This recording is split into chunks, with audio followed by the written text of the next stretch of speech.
Coucou à tous, j'espère que vous allez bien. Petit message du dimanche. Pour ceux qui ne seraient pas abonnés sur Insta ou Facebook, je vous invite à le faire sur Le Cœur en dehors si vous avez envie d'avoir votre petite guidance énergétique de la semaine. Elle y est quasiment tous les dimanches, sauf exception, et il y en a quand même. Et cette semaine d'ailleurs, ça s'appelle, c'est plutôt le mot-clé de la semaine. Donc vous retrouvez ça sur Le Cœur en dehors. Voilà. Et sinon, j'avais envie de faire un petit... comme ça fait, vous êtes quand même un paquet à être arrivé sur cette chaîne il y a peu de temps, vous savez peut-être pas tout, donc je suis Aurélie et je t'accompagne, je vous accompagne sur votre chemin de lumière depuis déjà un certain nombre d'années, par différents biais.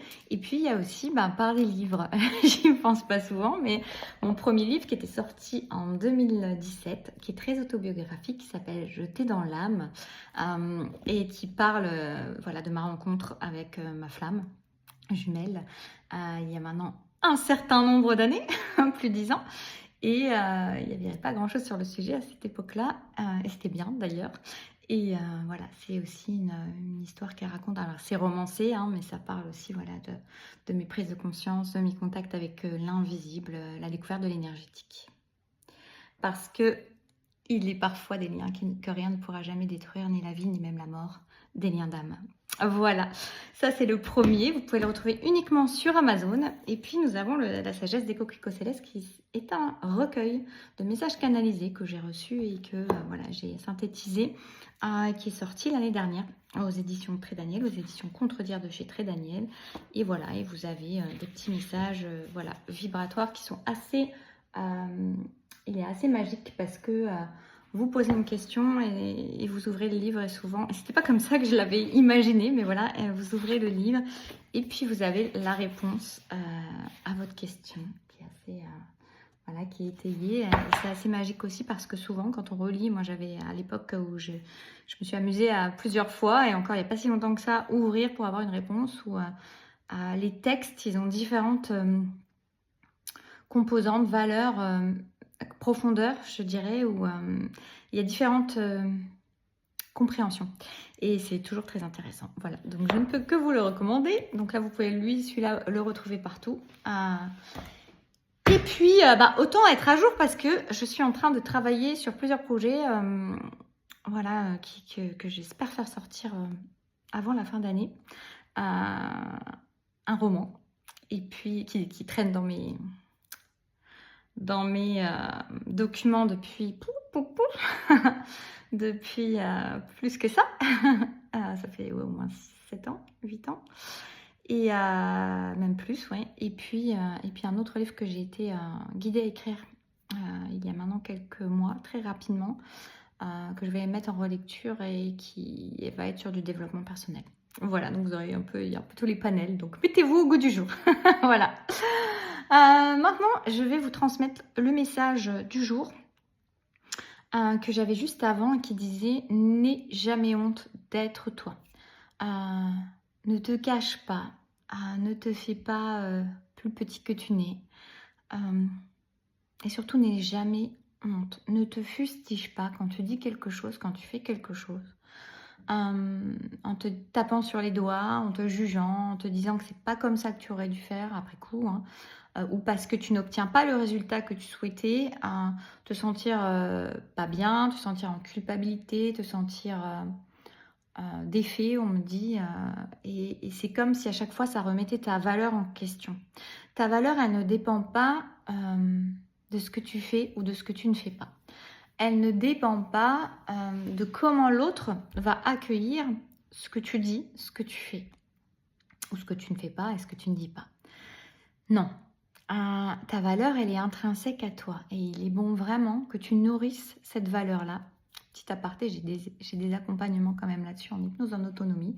On peut le faire en accompagnement perso aussi.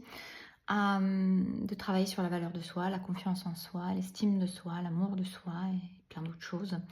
Parce que parfois, je sais, j'en ai déjà eu quand même un bon paquet de personnes qui ont entendu dans leur enfance des mots, des phrases, des fois répétitives, des fois moins, mais en tout cas qui sont venues vraiment impacter leurs valeurs ou leur faire carrément croire des choses horribles sur leur compte. Donc, vraiment, on est tous invités de plus en plus à être soi. Ça fait déjà quelques temps que je vous le dis, que je vous le répète, que c'est là, que voilà. Et donc, pour pouvoir être véritablement soi, il faut parvenir, c'est pas en un claquement de doigts, hein, on est bien d'accord, hein, on est tous en travail, en chemin, mais il est bon de pouvoir justement s'exprimer sur ce qu'on ressent, sur qui l'on est, sur ce que l'on veut, sur nos limites, sans craindre le courroux extérieur, vous voyez, on me donne un peu l'image comme ça, on va faire ça tout de suite, on va dire, même si on se permet d'affirmer quelque chose, ce qui est déjà pas évident pour beaucoup de monde, qui va préférer se taire pour éviter des conflits, pour éviter d'être rejeté, pour éviter de se sentir non aimé ou non accueilli. Et il y a vraiment l'idée de craindre en fait la réaction, la réponse, on va dire plutôt que la réaction de l'extérieur. Quel que soit l'extérieur, quelle que soit la relation dans laquelle cela se passe. Il y a vraiment une invitation à s'honorer dans sa vérité, pour pouvoir s'honorer dans sa vérité, pour pouvoir exprimer les choses dans la paix et non pas dans la crainte, toujours avec un système nerveux activé qui va être toujours en insécurité et se dire, voilà, être toujours sur le qui-vive. Il est bon de travailler vraiment sur sa confiance intérieure, sur le respect de soi, sur son estime de soi, sur sa valeur et surtout, en même temps, d'arrêter les jugements envers soi qui sont toujours les pires. J'ai l'impression que c'est vraiment quelque chose. On se juge beaucoup plus durement qu'on ne juge les autres et on se juge beaucoup plus durement que les autres nous jugent. Enfin, très souvent.